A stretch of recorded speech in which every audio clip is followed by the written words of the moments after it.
and goes into the desert, may be a most attached person. His only possession, his own body, may become everything to him, and as he lives he will be simply struggling for the sake of his body. Non-attachment does not mean anything that we may do in relation to our external body, it is all in the mind. The binding link of I and mine is in the mind. If we have not this link with the body and with the things of the senses, we are non-attached, wherever and whatever we may be. A man may be on a throne and perfectly non-attached, another man may be in rags and still very much attached. First, we have to attain the state of non-attachment and then to work incessantly. Karma Yoga gives us the method that will help us in giving up all attachment, though it is indeed very hard. Here are the two ways of giving up all attachment. The one is for those who do not believe in God, or in any outside help. They are left to their own devices, they have simply to work with their own will, with the powers of their mind and discrimination, saying, I must be non-attached. For those who believe in God there is another way, which is much less difficult. They give up the fruits of work unto the Lord, they work and are never attached to the results. Whatever they see, feel, hear, or do, is for Him. For whatever good work we may do, let us not claim any praise or benefit. It is the Lord's, give up the fruits unto Him. Let us stand aside and think that we are only servants obeying the Lord, our Master, and that every impulse for action comes from Him every moment. Whatever thou worshippest, whatever thou perceivest, whatever thou doest, give up all unto Him and be at rest. Let us be at peace, perfect peace, with ourselves, and give up our whole body and mind and everything as an eternal sacrifice unto the Lord. Instead of the sacrifice of pouring oblations into the fire, perform this one great sacrifice day and night, the sacrifice of your little self. In search of wealth in this world, thou art the only wealth I have found, I sacrifice myself unto thee. In search of someone to be loved, thou art the only one beloved I have found, I sacrifice myself unto thee. Let us repeat this day and night, and say, nothing for me, no matter whether the thing is good, bad, or indifferent, I do not care for it, I sacrifice all unto thee. Day and night let us renounce our seeming self until it becomes a habit with us to do so, until it gets into the blood, the nerves, and the brain, and the whole body is every moment obedient to this idea of self-renunciation. Go then into the midst of the battlefield, with the roaring cannon and the din of war, and you will find yourself to be free and at peace. Karma Yoga teaches us that the ordinary idea of duty is on the lower plane, nevertheless, all of us have to do our duty. Yet we may see that this peculiar sense of duty is very often a great cause of misery. Duty becomes a disease with us, it drags us ever forward. It catches hold of us and makes our whole life miserable. It is the bane of human life. This duty, this idea of duty is the midday summer sun which scorches the innermost soul of mankind. Look at those poor slaves to duty. Duty leaves them no time to say prayers, no time to bathe. Duty is ever on them. They go out and work.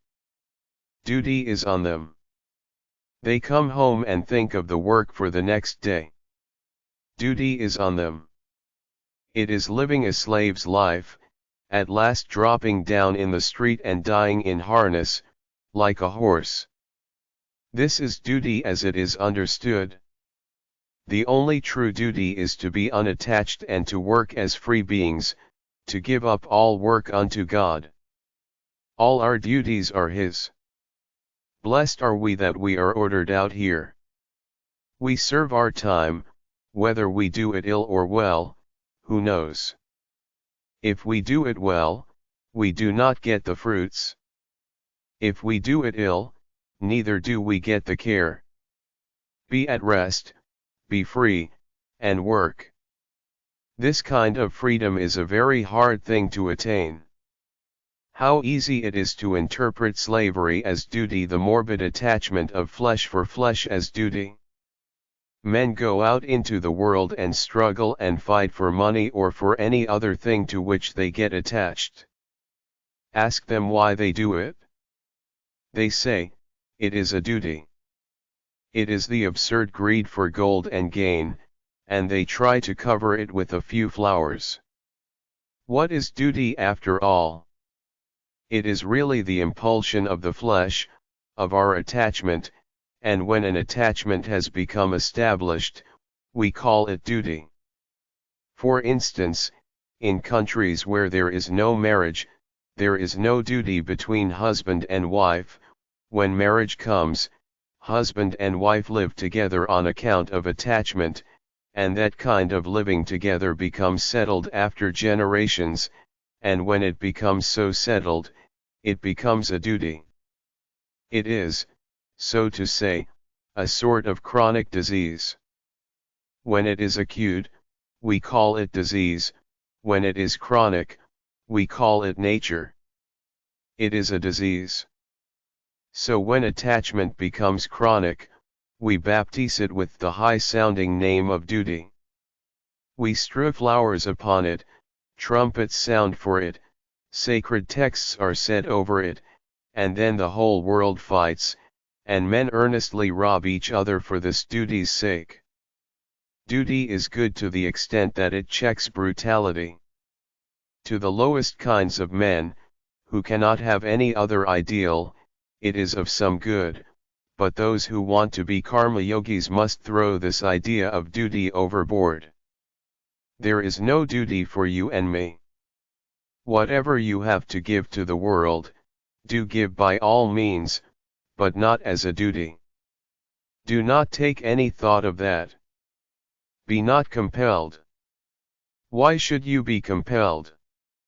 Everything that you do under compulsion goes to build up attachment. Why should you have any duty? Resign everything unto God. In this tremendous fiery furnace where the fire of duty scorches everybody, drink this cup of nectar and be happy. We are all simply working out His will, and have nothing to do with rewards and punishments. If you want the reward, you must also have the punishment. The only way to get out of the punishment is to give up the reward. The only way of getting out of misery is by giving up the idea of happiness, because these two are linked to each other. On one side there is happiness, on the other there is misery. On one side there is life, on the other there is death. The only way to get beyond death is to give up the love of life. Life and death are the same thing, looked at from different points.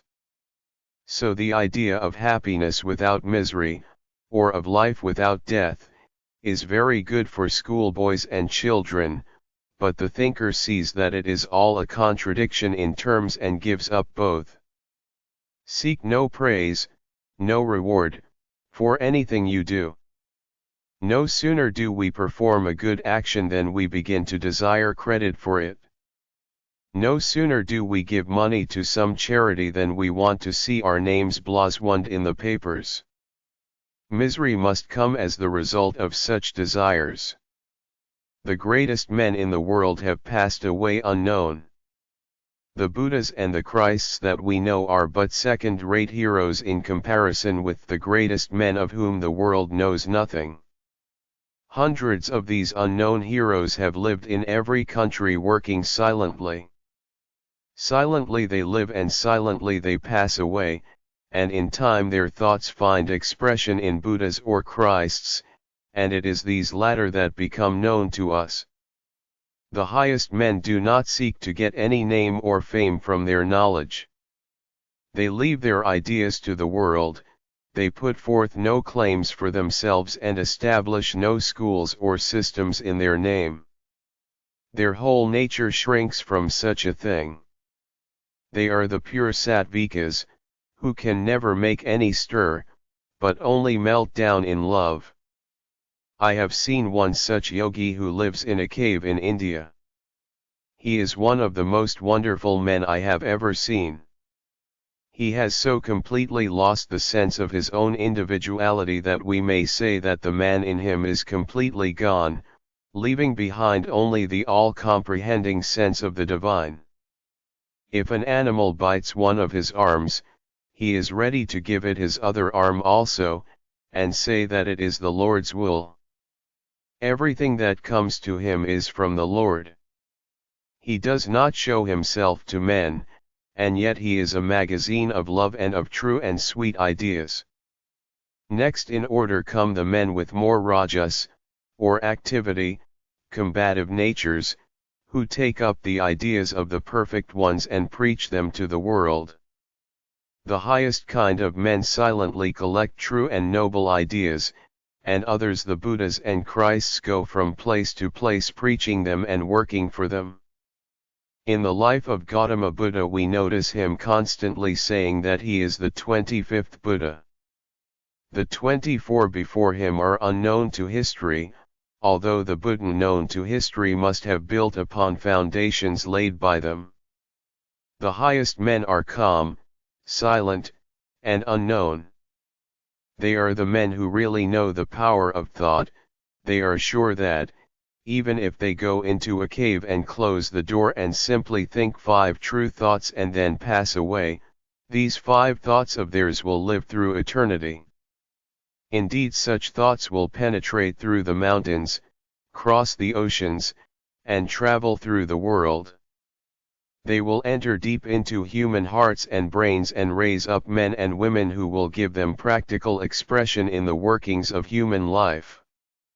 These Sattvika men are too near the Lord to be active and to fight, to be working, struggling, preaching and doing good, as they say, here on earth to humanity. The active workers, however good, have still a little remnant of ignorance left in them. When our nature has yet some impurities left in it, then alone can we work. It is in the nature of work to be impelled ordinarily by motive and by attachment.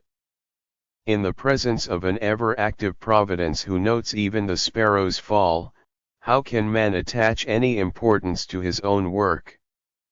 Will it not be a blasphemy to do so when we know that he is taking care of the minutest things in the world?